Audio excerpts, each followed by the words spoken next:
अस्सलाम वालेकुम। आज का हमारा टॉपिक है G6PD डेफिशिएंसी अनीमिया। इसमें क्या होगा, आपके बॉडी के अंदर एक एंजाइम होता है G6PD, वो डेफिशिएंट होगा, एब्सेंट हो सकता है। डेफिशिएंसी मतलब कम हो जाना या एब्सेंट हो सकता है।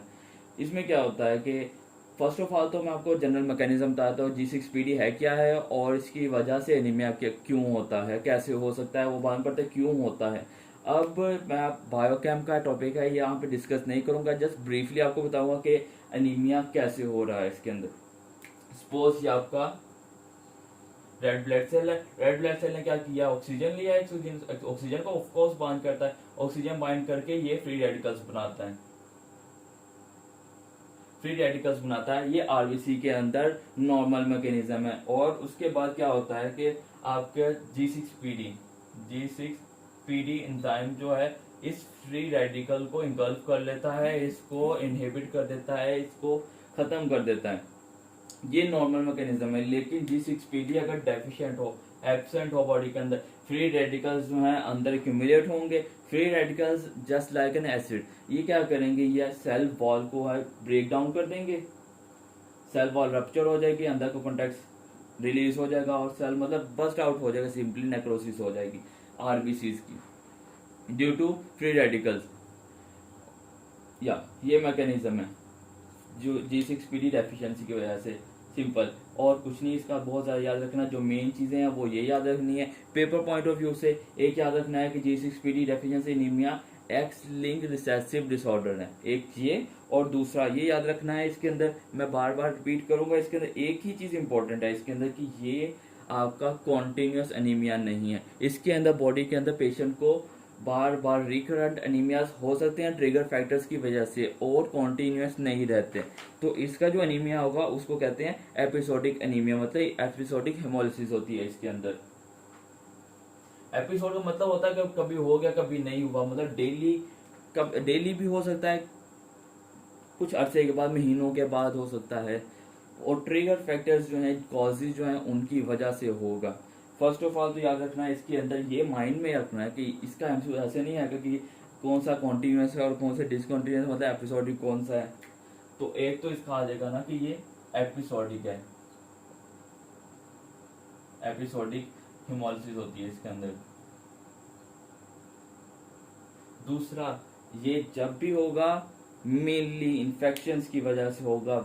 नॉर्मली जब पेशेंट मतलब हेल्दी पेशेंट है उसके अंदर हेमोलिसिस अगर होगा भी तो एसिम्टोमेटिक का कोई असर नहीं पड़ेगा।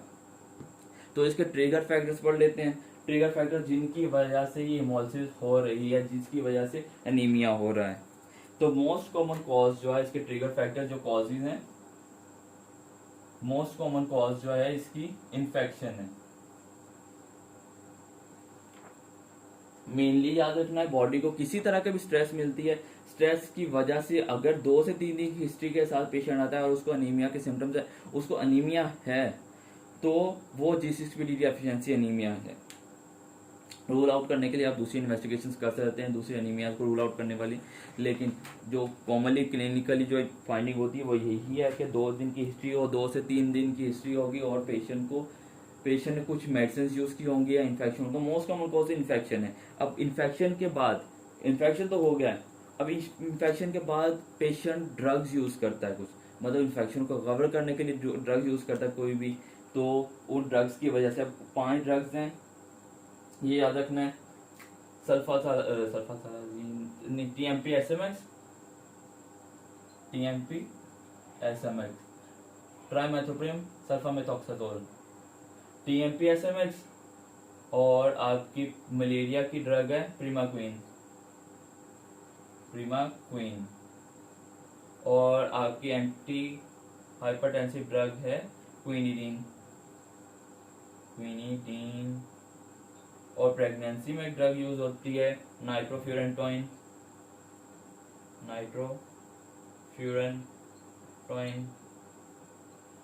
TMP, प्रीमाक्विन, quinidine. और आपकी कौन सी ड्रग रहेगी है, sulphonide drug, sulphonamide family, sulphonamide family antibiotics हैं ये, सल्फोनामाइड फैमिली। ये ये 5 तरह की ड्रग्स होंगी। इन्फेक्शन के बाद की हिस्ट्री होगी, G6PD डेफिशिएंसी एनीमिया है क्लियरली। लेकिन इसके अलावा कुछ ट्रिगर फैक्टर्स ये भी हैं कि पेशेंट को किसी तरह की स्ट्रेस मिली हो, एक्सटर्नल स्ट्रेस हो, लाइक सर्जरी की वजह से हो सकता है। सर्जरी हुई है, सर्जरी के बाद पेशेंट को एनीमिया हो गया, या फिर उसका एक्सीडेंट हुआ है, कोई ट्रॉमा, ये आपके। और इसके अलावा फावा बीन्स होते हैं, एक तुर्की में पाए जाते हैं, ये वाला ड्रग तुर्किश में कॉमन है, सॉरी बीन्स, तो फावा बीन्स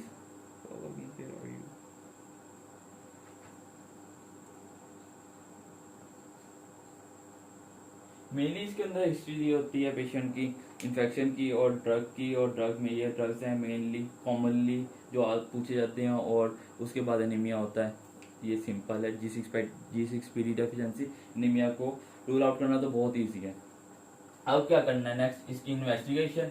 ये थी कॉजेज, सिम्टम्स क्या होंगे, हिमोलिसिस हो रही है, हिमोलाइसिस वाले सिम्टम्स आएंगे। हिमोलाइसिस हो रही है तो बिलिरुबिन रिलीज हो रही है, बिलिरुबिन की वजह से जॉन्डिस हो सकता है, जॉन्डिस की वजह से गॉल ब्लैडर स्टोन्स हो सकते हैं, आपका यूरिन जो है वो ब्लैक कलर का आएगा, आपको टैकीकार्डिया हो सकता है,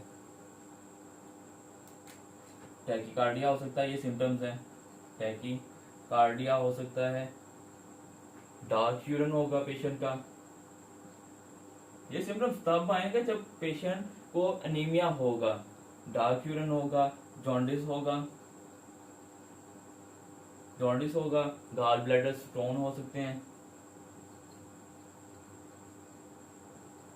जॉन्डिस की वजह से हो सकते हैं, बल्कि ये वाला काटते हैं, ये नहीं करना क्योंकि ये रिकरेंट है, बार बार परसिस्टेंट नहीं है, तो जॉन्डिस हो सकता है, डार्क यूरिन होगा, टैकीकार्डिया होगा, और पेशेंट को क्या होगा, पेशेंट को ये सिम्टम बस इनफ है, इतना ही।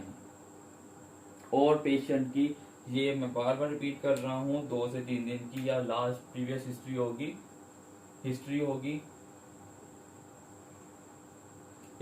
2 से 3 दिन 2 to 3 days अर्लियर इन्फेक्शन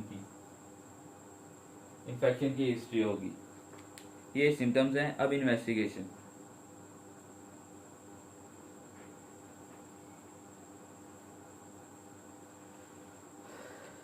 जब ये वाले आरबीसीज जो हैं ये वाले आरबीसीज टूटेंगे, टूटने के बाद इन आरबीसीज को नेक्रोटिक आरबीसीज जो होते हैं इनको हैंस बॉडीज कहते हैं। ये हैंस बॉडीज आपको पेरिफेरल स्मीयर है उसके अंदर मिलती हैं। तो बेस्ट इनिशियल इन्वेस्टिगेशन क्या होगी, बेस्ट इनिशियल टेस्ट जो है आपका पेरिफेरल स्मीयर हो गया, पेरिफेरल फिल्म या स्मीयर। इसमें क्या होगा, आपको हैंड्स बॉडीज मिलेंगी। हैंड्स बॉडीज एक्चुअली रप्चर्ड टूटे हुए सेल वॉल्स वाले जो आपके आरबीसीज हैं उनको कहते हैं हैंड्स बॉडीज। मुर्गियों से याद रख लो, आपको दूसरा भी वही बताने लगा हूँ, मुर्गी से याद रखना, कुकरियों से याद रख लेना आपने कि हैंड्स बॉडीज मिलती हैं, हैंड्स मुर्गियों को कहते हैं ना, तो हैंड्स बॉडीज मिलती हैं। और नेक्स्ट मैं इसलिए रिपीट कर रहा हूँ ये वाला, इसके अंदर क्या होगा कि हैंड्स बॉडीज के अंदर आपने लेग खा लिया उसका पेशेंट का, अब आप जो है स्प्लीन ने क्या किया, उन मुर्गियों की कहीं ना कहीं से बोटियां निकाल के खा लिया, बाइट सेल्स मिलेंगे, दंदियां काटनी है, दंदियां काट खा लिया तो वो बाइट के निशान मिलेंगे, बाइट सेल्स मिलेंगे आपको जब स्प्लीन में से ये पास आउट होगा। ये पेरिफेरल फिल्म के अंदर, स्मीयर के अंदर ये आपको बाइट सेल्स मिलेंगे। बाइट सेल मिलते हैं क्लियरली G6PD डेफिशिएंसी है। और इसके अलावा आप क्या करेंगे, मोस्ट एक्यूरेट टेस्ट इसका क्या होगा, जो एंजाइम डेफिशिएंट है उसका लेवल चेक कर लो आप। मोस्ट एक्यूरेट इंपॉर्टेंट तो यही है, मोस्ट एक्यूरेट क्या होगा, G6PD की का लेवल चेक कर लो बॉडी के अंदर, बस। और क्या कर सकते हैं आप, G6PD का लेवल चेक कर लेंगे। लेकिन ये याद रखना है, यहाँ पे ट्रिक कर सकते हैं कि आपने ये G6PD टेस्ट कब करना है, जब पेशेंट को इन्फेक्शन होगा, बॉडी के अंदर G6PD की डेफिशिएंसी होगी, तो आपका बोन मैरो कंपनसेट करने की कोशिश करेगा उस चीज़ को कि मैं ज़्यादा से ज़्यादा सेल्स बनाऊं, और उनकी वजह से आपका G6PD लेवल जो है वो नॉर्मल शो होता है, और आपका जो मोस्ट एक्यूरेट टेस्ट है वो फॉल्स आता है। तो इस वजह से क्या करना है, जब भी ये टेस्ट करना है तो 2 से 3 महीने की हिस्ट्री के साथ, मतलब 2 से 3 महीने के बाद जब पेशेंट बिल्कुल नॉर्मल होगा, इन्फेक्शन आज हुआ तो आज से 2 से 3 महीने के बाद आपने आफ्टर 2 to 3 मंथ्स आपने ये करना है। और जब पेशेंट हेल्दी होगा तब, लाइक अगर दरमियान में कुछ भी इन्फेक्शन होता है तो वो रिपीट करना पड़ जाएगा, आपको 2 से 3 महीने का वेट करना पड़ जाएगा। सिंपल है कि आप हैंड्स बॉडीज करें और चेक कर लें, या बाइट सेल चेक कर लें, दोनों रिलेटेड ही आपने याद रख लेना कि मुर्गियों की बोटियाँ खा ली हैं, हैंड्स बॉडीज़ हैं, हैंड्स बॉडीज़ की आपने बाइट्स निकाल ली हैं, तो वो पेरिफेरस स्मीयर के अंदर आपको मिल जाएगा। ट्रीटमेंट क्या करना है इसका, सिंपल, आप कुछ नहीं कर सकते एंजाइम्स की डेफिशिएंसी के अंदर। कुछ एंजाइम को आप एक्सोजीनियसली दे सकते हैं, लेकिन G6PD का ऐसा सीन नहीं है। आपने क्या करना है, सिर्फ जो कॉजिंग एजेंट है, जो ट्रिगर फैक्टर है, कॉज, उसको कवर करना है, ट्रीट द अंडरलाइन कॉज, बस ट्रीट अंडरलाइन कॉज, सिंपल, ये इसका ट्रीटमेंट है, बेस्ट इनिशियल ट्रीटमेंट है G6PD का, कि ट्रीट द अंडरलाइन कॉज। इसके अलावा आप क्या कर सकते हैं, और कुछ नहीं कर सकते।